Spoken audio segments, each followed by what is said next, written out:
The 2013 season officially kicks off Monday evening. Welcome to your Florida State versus Pittsburgh game preview. I'm Scott Kotick for Seminoles.com. It's Florida State's opportunity to welcome the newest member of the Atlantic Coast Conference in Pittsburgh on Monday evening. It's a primetime matchup the Noles have been looking forward to since the end of last season. It's a big responsibility for us. That's how I approach the game. Knowing the ACC, we have to welcome them the right way. We have to let Pittsburgh know why they call us Florida State and why we're one of the dominant programs in the ACC. And that's why you come to Florida State to play these big-time games. So when games like this are, you arrive to the occasion. I mean, you're excited about games like this because that's why you come to this organization. I'm just really trying to focus on this college atmosphere. It's going to be filled with a lot of Florida State fans, a lot of Pitt fans, and it's going to be a great environment to play in. To play on Monday, national TV in an NFL stadium, I think that's going to be real cool, and it's going to be real cool for our program just to be able to be on that stage, and I'm looking forward to it. And I think we're going to be well prepared for the game, and we've been preparing this whole weekend through camp, so I think it's going to be an exciting game. Now for a closer look at the matchup between the Noles and the Panthers, here's Lane Hurt to break down the Seminole offense. When the Seminole offense takes the field against Pittsburgh's defense, all eyes will be on new quarterback number 5, Jameis Winston. All fall camp, fans have been wondering who would win that quarterback competition, and when head coach Jimbo Fisher announced it would be Winston, fans were ecstatic. After all, their first glimpse of the redshirt freshman quarterback was a 58-yard touchdown pass on his very first play. Of course, that was the spring game, and things get much more difficult now as Pittsburgh's defense is no joke. The Panthers' defense finished 2012 ranked 17th in the country. Now in 2013, their defensive line will be led by defensive tackle Aaron Donald, who has 18.5 career sacks. The Seminole interior offensive line will have to keep him from penetrating into the backfield. As far as the secondary is concerned, that is Jason Hendricks' territory. He had 6 interceptions last year. He is a preseason All-ACC selection. It'll be important for the Panthers to make sure Winston and the offense have to earn each and every yard and work methodically down the field so they cannot give up any big plays. As far as the Seminole offense is concerned, look no further than a healthy running game. After all, a healthy running game is the quarterback's best friend. That means it's important for tailbacks Devontae Freeman and James Wilder Jr. to have a big game to help make Winston comfortable. You got to be able to take pressure off your quarterback around and hand that ball off and say, hey, let me just take a break here a minute.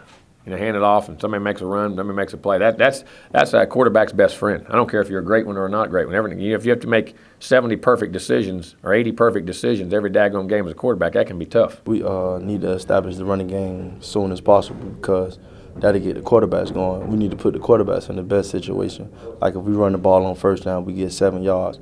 That'll put them in a situation where Coach Jimbo could call a play like running or something quick like that where the quarterbacks they could get going, throw a little quick pass just to get them going on the floor, the momentum. For a look at the Seminoles defense versus the Panthers offense, let's go to Jonathan Shalacy. This is a defense that had 7 of the 11 2013 NFL draft picks. They also lost 3 defensive coaches, including their defensive coordinator. So you would think this year there would be a decline in the defense. But that's not going to be the case. As they bring on Sal Sinceri, they bring on Jeremy Pruitt and Charles Kelly, 2 to 3 coming with experience from Alabama. They also will have experience coming back with the linebackers like Christian Jones and Telvin Smith. They'll also have LaMarcus Joyner in the backfield again. And they'll be joined with the likes of E.J. Levenberry and Jalen Ramsey. These are players that have been very impressive this offseason. You'll also have a new scheme defense that'll be very impressive to watch. At first, it was pretty tough for the players to get a hold of, but they feel very comfortable going into Monday night. We definitely have a lot of confidence going into this game just because, like you said, we started off a little rocky, not knowing what this was and not this was, but we believe in what we're doing, and now it's coming together like, look, the domino effect. Everything's falling into place. This is a scheme that will have linebackers rushing the quarterback, defensive ends dropping back, and even some of the lines standing up before the snap. This is a defense that will require versatile players, and Christian Jones is very excited at the opportunity that he has this year. The new scheme, they have a plan just to move me around and use me a little bit. But so, that's something I'm confident about doing because I've always been a controversial player coming up even when I was younger. So it's cool being able to do that, and I'm looking forward to it. A lot to look forward to on Monday night, but you also have a very young core in the special teams. Brendan has your report with them. The biggest story this offseason was obviously the replacement of E.J. Manuel with Jameis Winston under center, but Florida State has to replace Dustin Hopkins, the golden-footed one himself. The NCAA's all-time leading scorer among kickers is now competing for the Buffalo Bills in the NFL, and that means Roberto Aguayo, the redshirt freshman, player who has never played a single down of college football in his life, has to step in and replace Dustin Hopkins, whom he had the benefit of learning from last season. Roberto Aguayo will step in with a big leg. Accuracy is there. He's done everything that has been asked of him since enrolling at Florida State, but now it's a whole new ball game. Roberto Aguayo has to step in as the Noles' new kicker, new kickoff specialist, and be in there in those pressure-packed situations that Dustin Hopkins thrived in his 4 seasons in Tallahassee. At kick returner, LaMarcus Joyner and Carlos Williams are back once again to lead FSU in the kicking game. There's also a couple of freshmen in Ryan Green, Levante Whitfield, who could potentially be impact players in this facet of the game as well. Rashad Green, FSU's star junior receiver, could also make an impact as a kick returner. Kickoff scheduled for just after 8 p.m. up in Pittsburgh at Heinz Field.